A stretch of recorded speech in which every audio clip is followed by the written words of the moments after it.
Hi, this is Caleb with CellScale Biomaterials Testing. Today I wanted to run through a quick demo of the new MechanoCulture TR system. This is a system used to do compression stimulation of tissue cultures.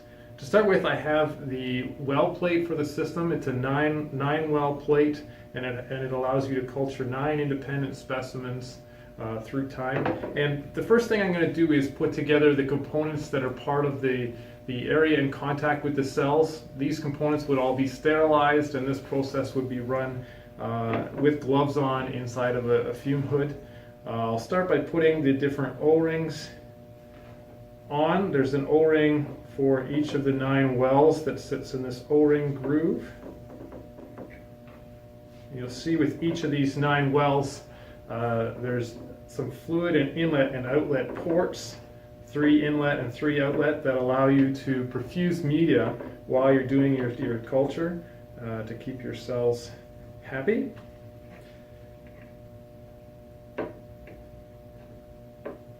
this last O-ring just totally seals this sterile culture area from the pressure cavity above that applies the force to the culture area.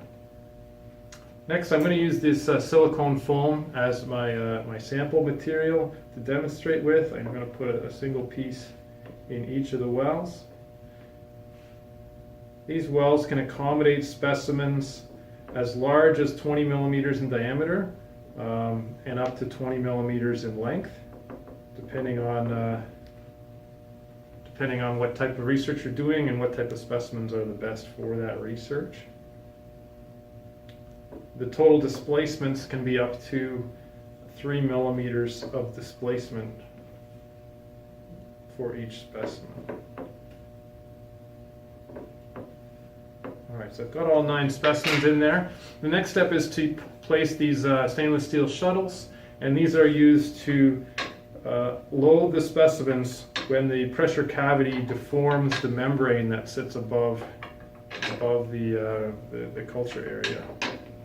So there's one for each specimen.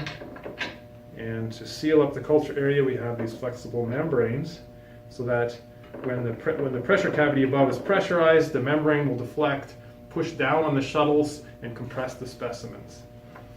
To measure the amount of displacement, we use magnets, and we can track the position by the change of the magnetic field for the magnets.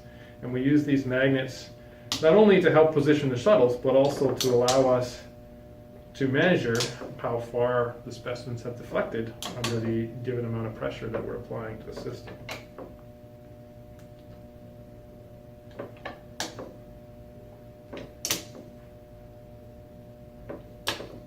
There we go. Each of the 9 magnets is correctly positioned, and I'll just remove this positioning jig. And the last step for the assembly is to place the top cap. The top cap contains a manifold that applies the same pressure to all 9 wells, and it also contains the controller and data collection unit in the lid here. And so by clamping this down, it's going to separate that pressure cavity above from the well culture area below.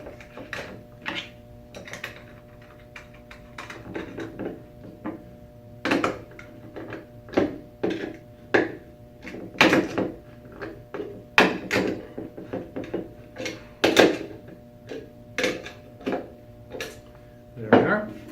And now that we've assembled the unit, we need to connect the unit to the controller. We need to connect the pressure line, and also we need to connect the control lines that allow the controller on board the system to communicate with the pressure regulator and allow you to connect the data so you can download the data and see the data. And last, we need to connect the compressed air source to our system. And that's all up and running. And once I start the system, you'll hear the regulator is working and changing the pressure in a cyclic fashion. And if we look at here and see what's happening, we can see those shuttles moving up and down under control. And the system is capturing that data and measuring what happens. Anyway, thanks for watching this video. I appreciate you taking the time. If you have any questions about this system and how it could be used for your research and your specimens, we'd love to hear from you. We'd love to talk about that and give you any information that we can. Thanks for taking the time again. Have a great day.